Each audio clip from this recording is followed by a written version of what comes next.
Hello, welcome to Grocery Run. Grocery Run is a collaborative grocery app that allows users to create a list based on actual product in their grocery store.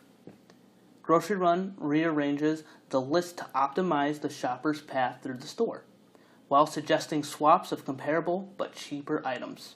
We started off sketching ideas and creating a mood board to drive design direction. We then followed a strict timeline, moving from these initial stages of discovery through mid-5 prototypes, testing, and refined high-5 prototypes. Our competitor analysis covered large grocery chains and big box stores. Our personas focused on two different users. First, a busy family looking to collaborate on lists while saving time and money at the store. And second, a single guy concerned with crowds, money, remembering everything on a list, and time. In our first scenario, the Smith family needs to go grocery shopping. They prepare by adding items to their shared list. When they get to the store with their kids, they grab their items, follow the app's direction, and sometimes go off script to add new items to their cart. In the end, they complete their shopping quicker than normal and get more time to enjoy the day as a family. In our second scenario, James moves to the store getting recommendations to save money from the app and adding items requested by a friend for a party later. He also finishes his trip quickly and with few extra dollars left in his pocket. We then moved to concepting these ideas with low fidelity prototypes, and then on to mid-5 prototypes with more focused content and interactions. These cover the main steps for our user testing process: preparing a list, adding a list, shopping, checking progress, marking items off the list, and swapping items. After these were created, we moved to user testing. We conducted a series of user tests to identify problems and make improvements early in the development phase. We asked users if they had a smartphone, Apple Watch, and how often they had gone grocery shopping in the last month in order to determine eligibility. The objective of Task 1 was to identify obstacles encountered by users while creating shopping lists. We found that users had to look past their already existing lists to find the button they needed to press to create a new list. We recommend further testing with the button relocated to the top, as well as testing a larger, more obvious button on the bottom that is easier to access with the user's thumbs. We also recommend adding a text input that allows users to enter large numbers into the quantity input rather than having to press the plus button multiple times.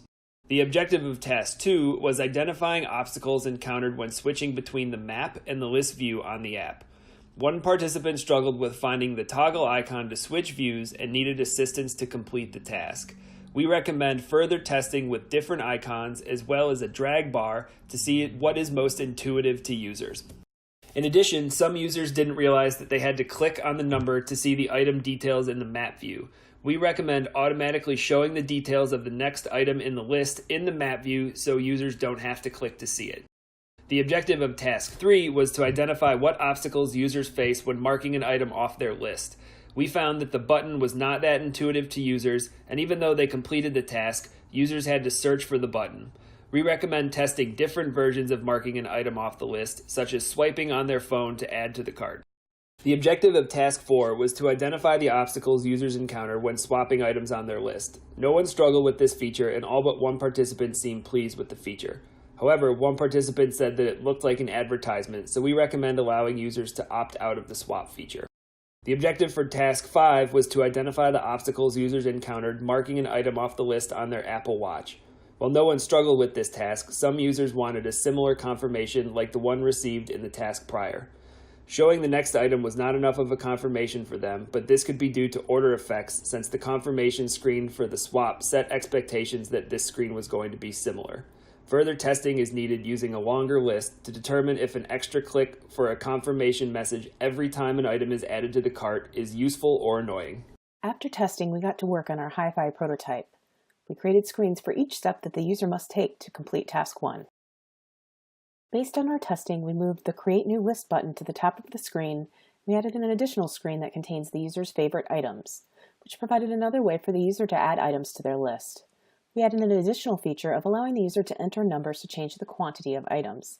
This makes it more convenient when the user needs to add large amounts of an item.